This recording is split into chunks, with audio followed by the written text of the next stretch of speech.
Even Jim used it for his new bestseller. So it means it is a very, very famous but also very, very old symbol.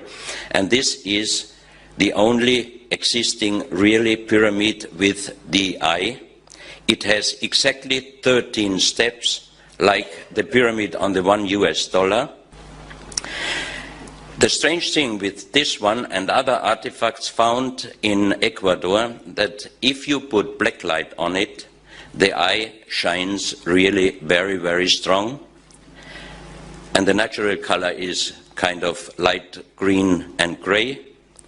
And the most impressive for me was that on the bottom of the pyramid, you have here in gold inlays the Orion constellation and an unknown writing. This unknown writing we found on stones all over the world. In Ecuador, in Colombia, in Illinois, in Gloucester, France, in Calabria, Italy, in Turkmenistan, in Malta, and Rex Gilroy has some pictures on his website, and I found out that some of the stones he shows with unknown writing presents the same writing. That means there must have existed a global civilization long, long time ago. And there was only one man able to translate this language, Professor Kurt Schildmann. He was the president of the German Linguistic Association. He spoke and wrote more than 40 languages perfect, and he could translate this writing, and he called it pre-Sanskrit because it's older than the oldest writing. And the translation of these 4 letters on the bottom of the pyramid. Guys, this image was the last one that we got from Hubble, and it was on the video a few weeks ago. And they did an overlay of 3 images to get this coloration that you see in here. They used blue, red, and I think the black and white filter, took the shots and overlaid them, and we came out and they said it was a smooth image. And the video that I did where we were watching the meeting, if you remember, of the different astronomers and scientists at the IC meeting, the Comet I-Sun meeting, and one of the guys at the end said that the jets were irregular. They were not, they were at a distinct angle from the sun. Well, and again, I was complaining that if they were getting shots every 15 minutes of Hubble, from Hubble, why aren't we getting more? Well, what I wanted to do was find the images that they used to make this composite. Now, when they overlaid this, they smoothed a lot of edges out. Was that the purpose? To make it look like one object, guys? Is that what they're doing? I want to dig a little deeper here. Now, I found the 3 images that they used to make this picture. And now I think I know why. I'm going to pull this over. This is the black and white one. This is from the red filter and the green filter here. I'm going to pull this black and white up, guys. Just hang in there a minute. See what we got. Now, without the overlay and what they've added in, you can see what's inside this comet, or inside this coma haze here. You have 3 objects. And this is not an object behind these 2. You see how this cloud is irregular. This will not be happening. Now, this is what's called the Hubble Web Viewer, and I'm going to put it up after I load the video. You can't put links in the description until after the video is loaded, so sometimes it takes about 10 minutes to get that information under it. But this is called the I-Sign Web Viewer, or Web Image Viewer, and you notice the numbers here. As you move your cursor around, it gives you where you're at. You see that? Now, it also has what's called invert, darker, and lighter. You notice how they've got it real bright. Now, this is the released image here, and at this sun, this star appears to be having a solar flare or coronal mass ejection out the side. But let's try to get it. Let's just darken this thing a couple times, and again, I'm going to link this. You notice that it's starting to clear up. It was overexposed, the one that was released. Here's I-Sign. Here's your Coronal mass ejection.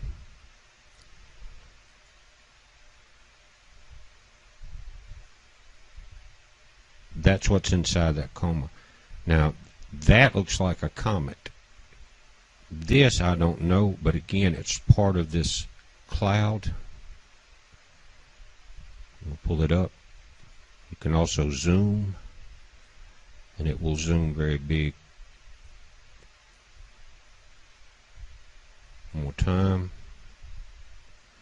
Now let's go to light, and let's blur it out the way that it was when you go to the page. As we lighten it up, it's just increasing your exposure time.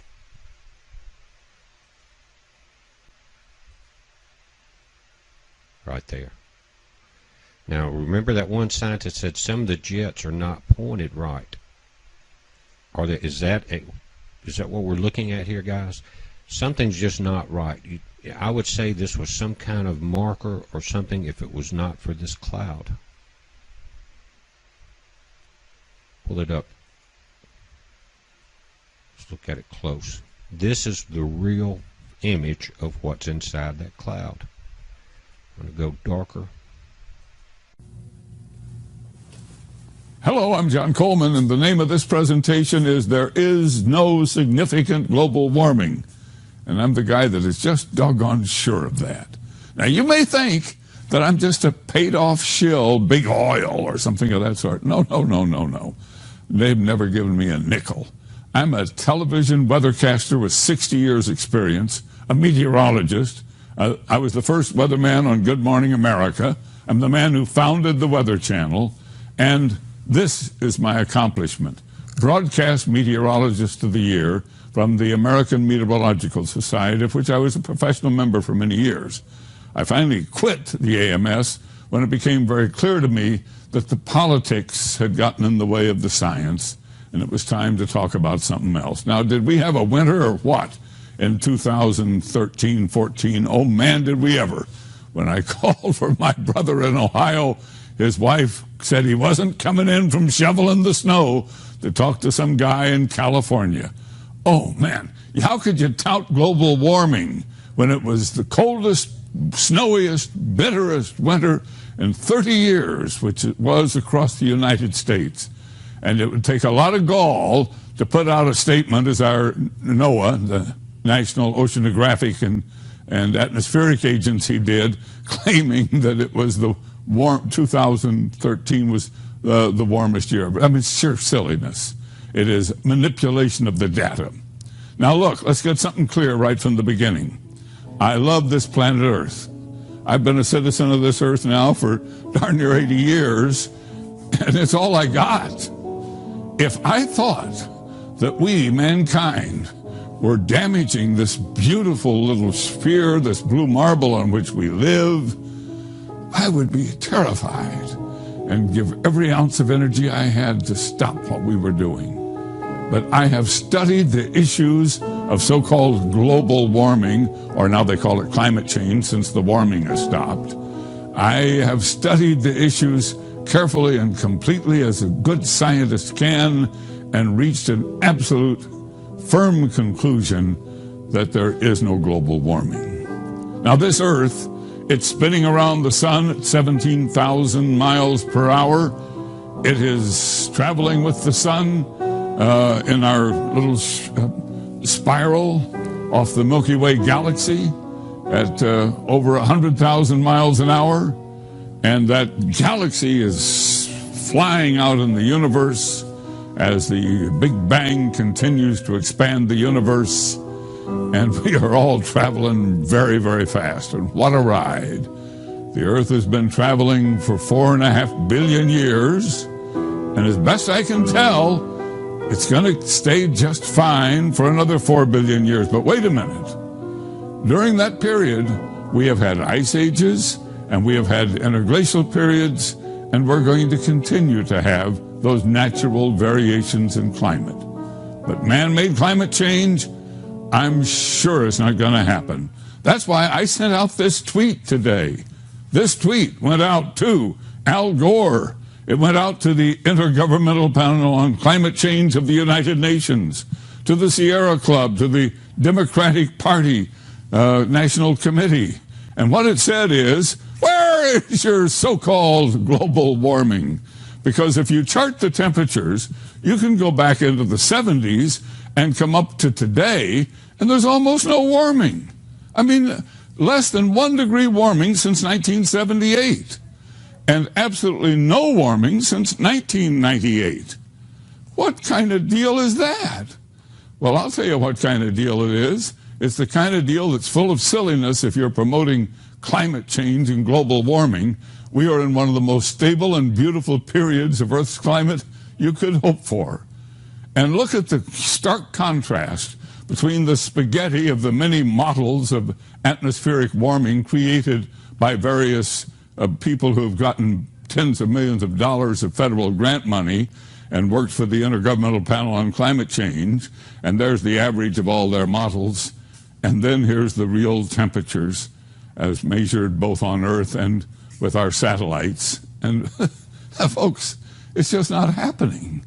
That's why I posted on Facebook this memo today to the scientists and organizations that take that $4.7 billion a year of tax money to continue your so-called global warming research, and I say to them, it's bad science.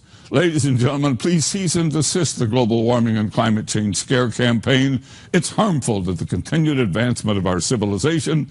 The government actions to counter so-called carbon pollution have already raised the cost of fuel, electricity, and food by an average of $1,000 a year for the average American family of 4. And the $4.7 billion of our tax money a year being issued to you and your organizations is funding a wide range of meaningless studies based on this bad science that says that carbon dioxide radiative forcing is causing warming. That money could be productively spent on energy research, including graphene and thorium and other new energy sources. Your manipulated climate computer models have dramatically failed both in temperature predictions and their predicted warming signatures. Please admit your errors. It's time to put principle and that above personal wealth and status and help restore basic scientific principles to climate research. So I posted the memo and I sent the tweet. But you know, I know that you are highly skeptical of what I'm saying. How can you believe me when you see this constant stream of global warming news reports day after day, year after year, printed on the internet sites, and all the newspapers? They still print with ink on paper and roll it up and throw it in your driveway and send it in a magazine. And it's full of this stuff. I mean, it's just full of it. Even our government, our National Oceanographic and Atmospheric Agency of the federal government, has established websites to promote climate change.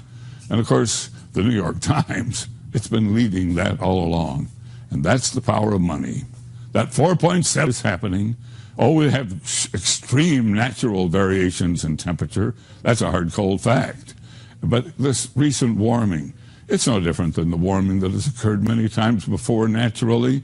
We had a medieval optimum when the Roman Empire flourished, and we had the little ice age when times were very tough.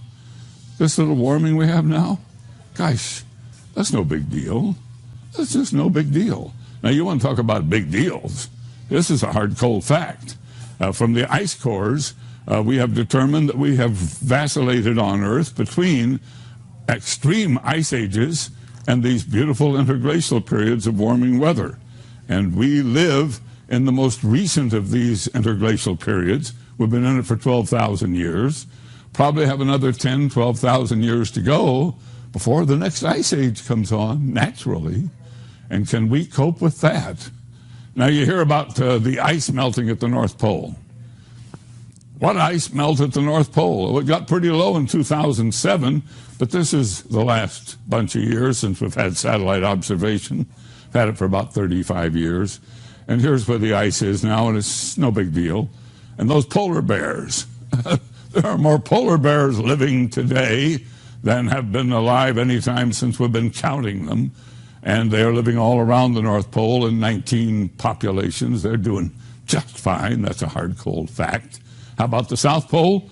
Well, our South Pole is as I record this, is in summertime, so the ice melt is near the peak for the season, but you'll notice more ice there than above average. It's near an all-time high. Oh, but the water is rising along the coast. Oh, is that right? Well, it's rising at the rate of about 6 inches per 100 years as part of this interglacial period.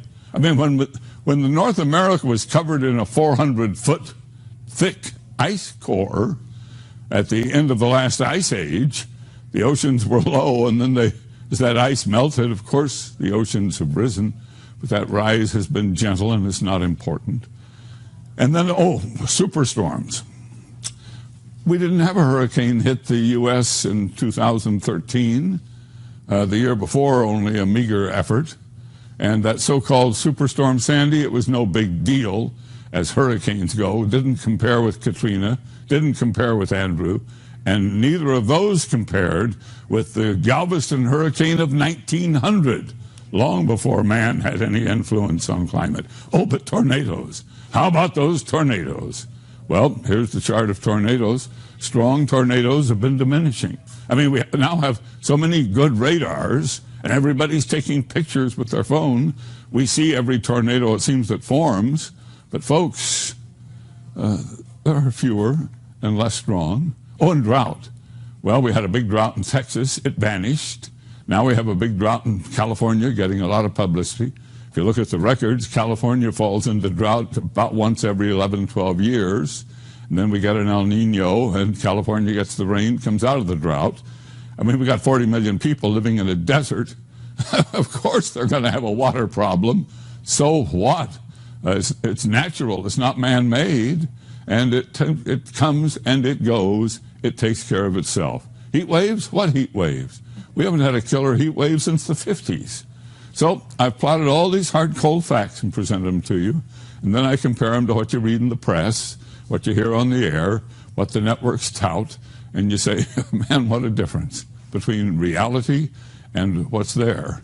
Does Coleman know his reality? You bet I do, folks. I study it every day. But how did this strange, bad science, how did this global warming, climate change, this crisis, how did it get started? Well, that's the story I'm going to tell you today.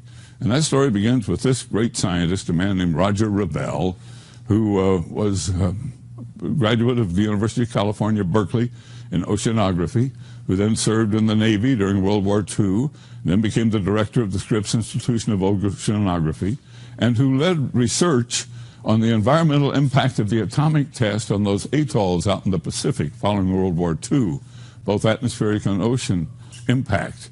And as that was coming to an end, he had greatly grown the Scripps Oceanographic Institution from an isolated small organization to a huge professional organization with many ships and hundreds of employees.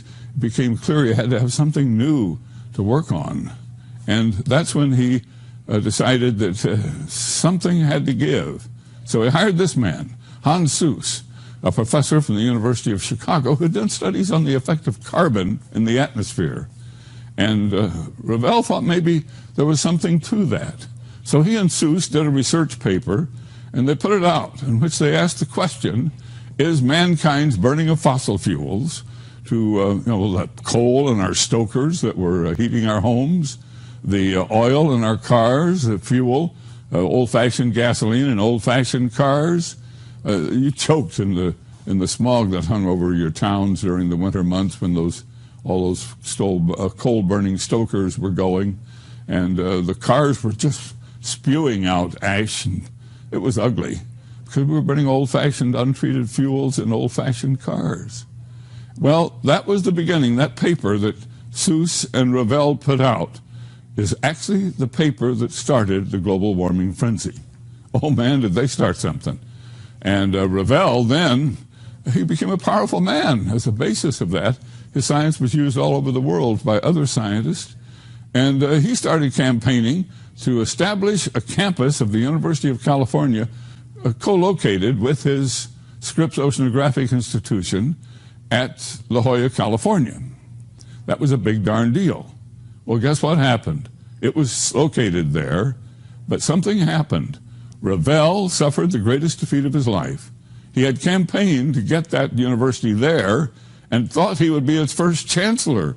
But the politics backfired on him, and he wasn't named chancellor of that university, and he was hurt. So what did he do? He suddenly made a big move. He changed her. The only science class Al Gore ever took, Revel didn't remember having him in class. But Al Gore, who got a D in the course, was highly impressed.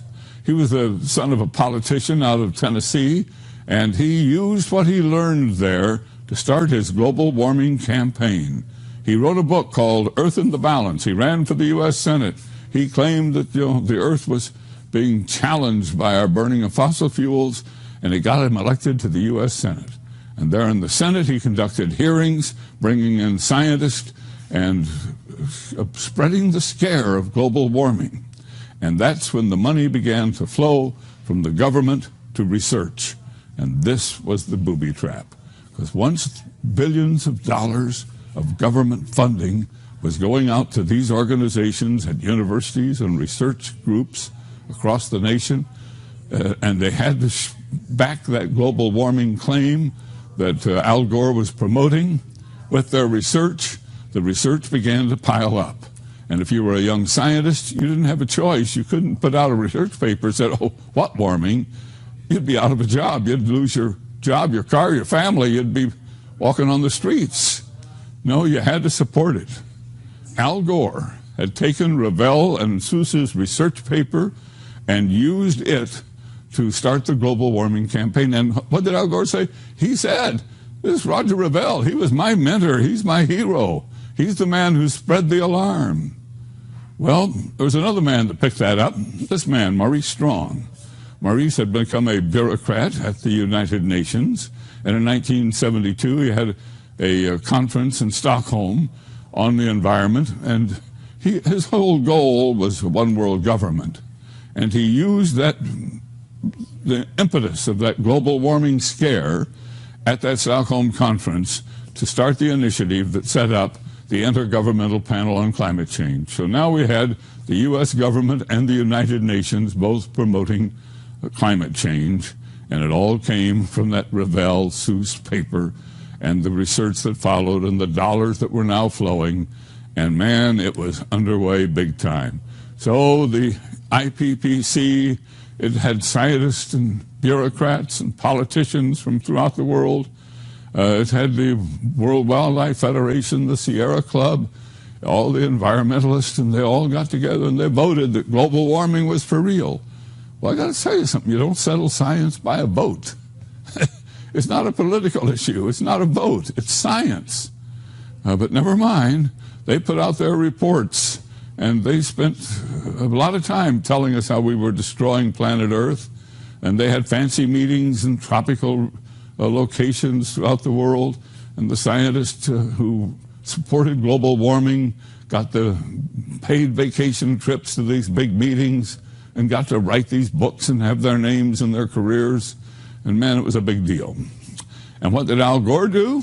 Well, he wrote a second book about global warming called An Inconvenient Truth, and we all know what became of that. His liberal friends in Hollywood turned that into a documentary, a sci-fi documentary, I might add, all about global warming.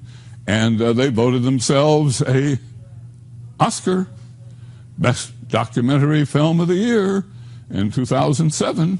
And then they turned around, and Al Gore stood by the IPCC president, and they got the Nobel Peace Prize, all for scaring us about global warming.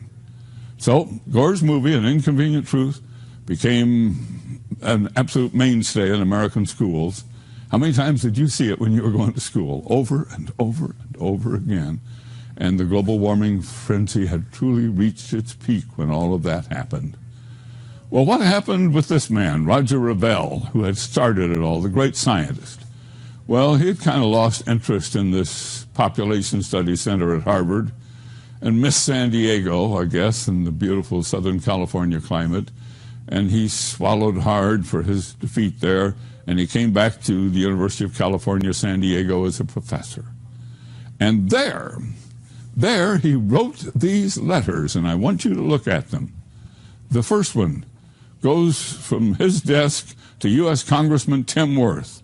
Quote, "We should be careful not to arouse too much alarm about the rate and amount of warming before it comes clearer." And he wrote another letter here to Congressman Tim Bates. "Most scientists familiar with the subject are not yet willing to bet the climate this year is the result of greenhouse warming. As you very well know, climate is highly variable year to year. The causes of these variations are not at all well understood. My own personal belief is that we should wait another 10 to 20 years to really be convinced that the greenhouse is going to be important for human beings in both positive and negative ways." So there it was. The man who had started the global warming campaign had put up the flag of warning. Hey folks, this may not be for real. Caution, caution. Well, he even wrote an article that was published in a new science magazine called Cosmos. And he teamed with a professor, Fred Singer, to write that article. And that article was called "What to Do About Greenhouse Warming? Look Before You Leap." And the article concluded, and I quote, "The scientific basis for a greenhouse warming is too uncertain to justify drastic action at this time." Wow. The man who had started it? Well, how did Al Gore react to that? Well, he said, "I've made up my mind. Revell is now senile." And after he died, his family joined with the people at Scripps to make him the father of global warming. They rejected his denialism, and so did the UNIPCC. But Dr. Singer, he was made to be the scapegoat for it all. They said he had caused it. Well, I finally was able to interview Dr. Singer about this controversy. He joins us live from Washington, D.C. Dr. Singer, what was Roger Revell's view of carbon dioxide as a greenhouse gas when you co-authored that Cosmos article back in 1990? He was very relaxed about it. He basically looked at this as a grand geophysical experiment. After he and his collaborators like David Keeling found that CO2 was in fact increasing in the atmosphere, he and his colleagues were wondering if it would have any impact on climate. He wasn't about to make any judgment on the matter until the data were in. Of course, at that time, by 1990, we had about more than 10 years worth of satellite data, and the satellites didn't show any appreciable warming. And this is what actually set off my own thinking on the matter. I wondered what was going on. After all, carbon dioxide is a greenhouse gas. It's increasing. There's no question about that. Where is the warming? Well, it turns out that the atmosphere is much more complicated than the climate models believe, and the warming is offset probably by a kind of negative feedback that comes from clouds and water vapor in the atmosphere. Well, are you saying that back in 1990 that Revell was somewhat regretful of the excitement that he had caused about global warming? Revell, at that time, had written some letters to his congressman and also to Senator Wirth, telling him to calm down, not get excited about it, but wait and see what would happen to the climate. In other words, he was telling him, don't assume that things are going to warm up just because the models say so. Revell actually was very skeptical of climate models, much more so than I was. I was always more optimistic, hoping that they would improve enough so that they could really simulate what's going on in the atmosphere. Revell had not much faith in models. Well, since that time, many people have said that you were the one who manipulated Revell, that you kind of calmed him down or changed his feelings in the way you put that article together, that Gore said he was a senile old man when you co-authored that paper, and that therefore you took your position on CO2 and more or less assigned it to Revell, and they put a lot of blame on you. Well, that's absolutely untrue. First of all, if you knew Revell, you would know that he was sharp to the very, very end, and you could not change his mind. I mean, he knew what he was doing all the time. And furthermore, we have written proof. We have the letters he wrote to his congressman and to his senator. We also have an interview in Omni magazine. So there's plenty of evidence to show that he was quite independent-minded and that he didn't believe in global warming until the data would show him a warming. And by 1990, they really weren't. That is, the satellite data were not showing the warming. Did you and Revell talk about Gore at all? Actually, no, we never did, come to think of it. We only discussed the science. Revell's politics was very different from mine. He was, I think, a supporter of Gore. He was a liberal Democrat by inclination, and I think in every other way. But when it came to science, we completely agreed. Interview that I had with Dr. Singer. Now, he's not the only scientist, please understand this, who questions this global warming frenzy, signed that petition. There is a whole organization of them. A huge group from NASA recently wrote to the United Nations and to the U.S. at the Scripps Institution of Oceanography. Al Gore was a hero, and they proved it. They gave him the first Roger Revell Award. Honored tonight at Scripps Institution of Oceanography, he was given an award in recognition of his environmental work. KUSI's Tom Jordan is live in La Jolla with more on that. Tom? Paul, Al Gore was the first ever recipient of the Roger Revell Prize here at Scripps Institution of Oceanography, honored tonight for his work in environmental preservation. A rousing welcome for a man continuing his campaign on environmental awareness and protection. Former Vice President Al Gore being honored for his efforts with the first ever Roger Revell Prize. I want to express my very deep and genuine gratitude for this honor. The award presented at this dinner marking the 100th birthday of the late Roger Revell, who headed Scripps Institution of Oceanography from 1950 to 1964. Gore studied under Revell at Harvard University in the 1960s and credits him for igniting his passion on the environment. As a former student, still a student, trying to learn, but still inspired by a great teacher who was a great scientist and a great man.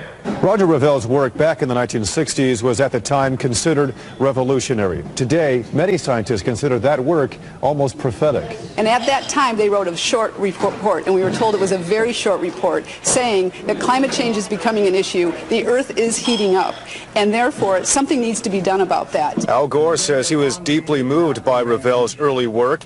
He, now considered at the forefront of the global warming movement, a Nobel Peace Prize winner and Oscar-winning documentarian, all from his work on the environment. Now he adds a new distinguished and personal honor to that list. I am deeply grateful. And tonight's celebration was part of 3 days of celebrating the life of Roger Revell. Roger Revell would have been 100 years old tomorrow. We are live in La Jolla. I'm Tom Jordan, KUSI News. Thanks, Tom. John Coleman believes there is no significant man-made global warming, and he travels the nation speaking on the topic. John has some insights now on Roger Revell's scientific research and the effect that it had on Al Gore. John? Well, Revell was a powerful man, a noteworthy scientist, and a significant force here in San Diego in the 1950s. There's no doubt that he's largely responsible for the high status of the Scripps Institute of Oceanography in its field, and for locating the University of California at San Diego, UCSD, at La Jolla. While serving as director of Scripps, Revell and one of his researchers wrote the first modern scientific paper that linked carbon dioxide released in the air from the burning of fossil fuels and the greenhouse effect and the warming of temperatures.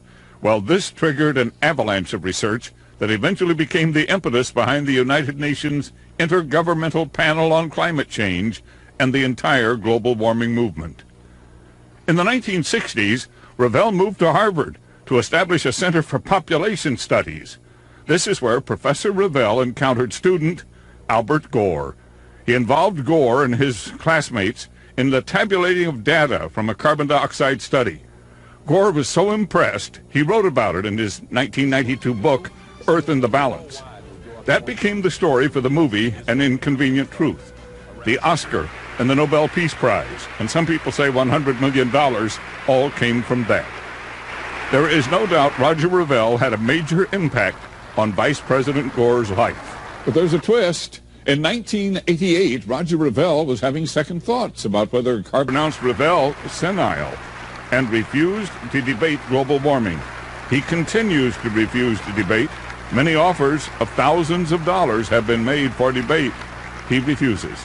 Today, Gore sequestered the media at this event, and he set forth rules: no questions, no interviews. I have learned that in 1991, Roger Revell made what was his final speech at the high-powered, very private summer enclave of powerful men and politicians at the Bohemian Grove in Northern California.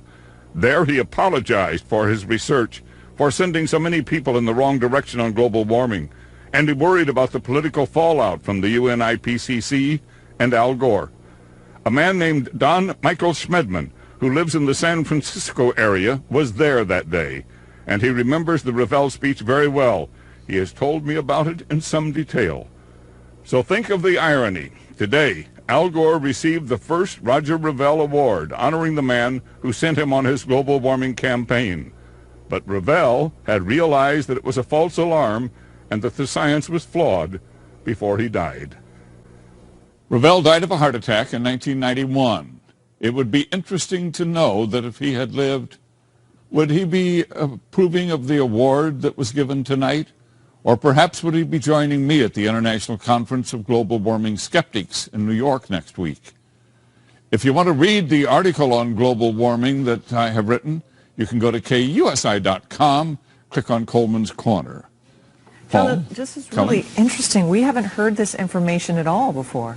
Well, I've done a lot of digging over the last year to find all of this, and it really fascinated me when I stumbled across the Bohemian Grove speech. It's not documented anywhere. This is the first time your orbits have crossed, you and Al Gore. You're both in the same city for 24 hours, and we couldn't get the two of you to meet. Well, no, Mr. Gore, of course, was a former vice president. He's a man who got 52 million votes for president, served very honorably as a politician. I think he would have little regard for me. But you'd like to debate him, wouldn't you? Well, sure, I'd love to debate him, but you understand, this isn't political. I'm a journalist and a meteorologist. My interest is strictly in the science.